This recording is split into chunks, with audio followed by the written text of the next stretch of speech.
বহিখন খুব আতুমটোকাৰী আৰু খুব ধুনীয়া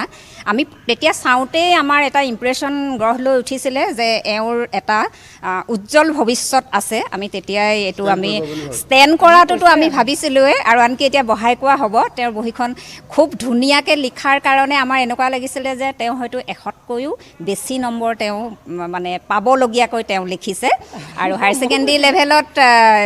এনেকুৱা বহি বহুত দিন আমি বহি চাইছোঁ ইতিমধ্যে আমি 10-12 বছৰ ইয়াৰ লগত জড়িত হৈ আছোঁ আমি বহি চায়ে আছোঁ কিন্তু তেওঁৰ সাধনা দেৱীৰ বহিখন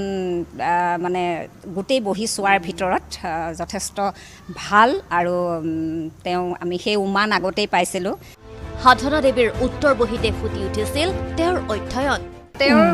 বহিখনৰ পৰা গম পোৱা যায় যে তেওঁৰ যথেষ্ট অধ্যয়ন পিপাসু তেওঁ যথেষ্ট গ্ৰন্থ অধ্যয়ন কৰিছে মোৰ লগা নাই যে তেওঁ টেক্সটবুকৰ মাজতেই সীমাবদ্ধ আছে তেওঁ বাহিৰা কিতাপ পঢ়িছে ৰেফাৰেঞ্চ লৈছে তাৰপিছত সেই 100% নম্বৰ তেওঁ আনিছে আনকি অসমীয়াৰ উত্তৰ বহিখনত 100কৈ বেছি নম্বৰ দিয়াৰ প্ৰস্তাৱ শিক্ষা সংসদলৈ প্ৰেৰণ কৰাৰ কথাও ভাবিছিল তেজপুৰ মণ্ডলৰ বহি মূল্যায়ন কৰা শিক্ষক শিক্ষয়িত্ৰীয়ে ইমান কম সময় 3 ঘণ্টা মাৰ্জিন কিছুমানে যে লিখাই নহয় শেষত দৌৰাদৌৰিকৈ মানে আখৰ ধৰিব নোৱাৰে তেনেকুৱা হয় সেই বহিখনত আৰম্ভণিৰ পৰা শেষলৈকে একে আকৌ যিমানখিনি লিখিব তাতকৈ বেছিকৈ লিখিছে পঢ়লাই গোটা আখৰো ধুনীয়া গতিকে আমি ভাবিছোঁ এনেকৈ লিখিছে কেনেকুৱা সম্ভৱ মানে বহিখন চাইছে মনটো ভৰি গৈছে 4 বাৰমান বহিছোঁ আমি জোনৰ এছিষ্টেণ্ট জোনেল অফিচাৰ হিচাপে আছিলোঁ মই কৈছিলোঁ নোট এটা লিখি দিয়ক দি পেলাই আমি কাউন্সিলক জনাবলৈ চেষ্টা কৰিম তেওঁলোকে সেইটো বিষয়ত আলোচনা কৰিব দিব তেওঁলোকে আলোচনা কৰিব কিন্তু ইয়াত আমাৰ যিহেতু এটা লিমিটেশ্যনছ 100 মাৰ্কছলৈকে লিমিটেশ্যনছ থাকে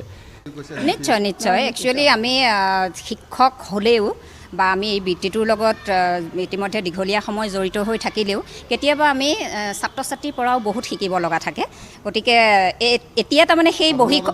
নিশ্চয় আমি সেইটোৱে ক'বলৈ বিচাৰিছোঁ আমি প্ৰত্যেক মানে পৰীক্ষকে সেইটো সময়ত আলোচনা কৰিছিলোঁ যে এনেকুৱা এখন বহি চাবলৈ পোৱাটো সৌভাগ্যৰ কথা আৰু ইয়াৰ পৰা শিকিব লগাও আছে আমাৰ বহুত